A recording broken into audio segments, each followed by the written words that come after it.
Human rights groups say that many are the victims of an authoritarian regime which doesn't tolerate criticism. Over the years, President Kagame has earned a reputation for cracking down on political opponents, free press, and even members of his own political party.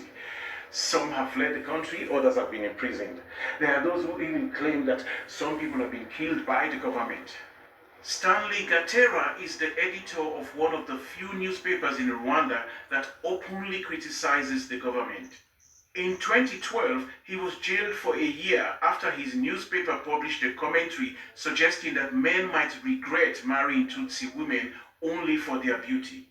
The court ruled Gatera broke the strict anti-tribalism laws. Stanley, a Tutsi, believes there were other factors behind his arrest.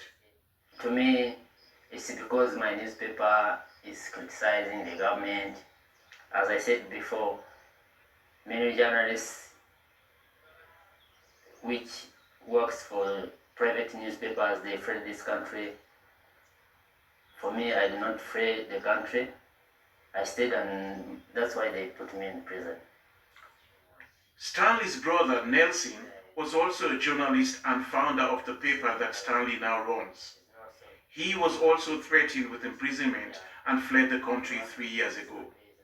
It looks like you two were really close together. Yeah. You must be missing him. Yeah, so much. They also tried to harass me that I also fled the country, but I said no. I said I love this country. It's my country. So I want to stay with them and do every person do what he's supposed to do to develop this country. Whatever the circumstances of his imprisonment, Stanley's experience and that of many other Rwandan journalists reveals a darker side to President Kagame's government.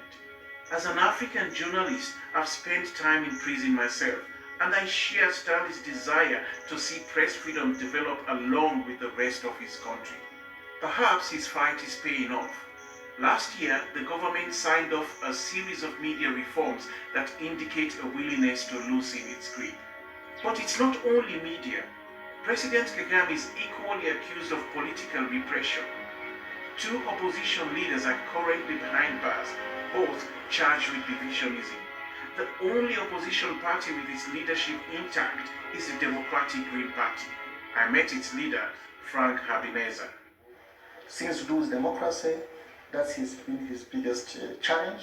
It was more of authoritarian tendencies than democratic tendency. So we took it upon ourselves as a duty to help to bring democracy to this country by starting an opposition party. It has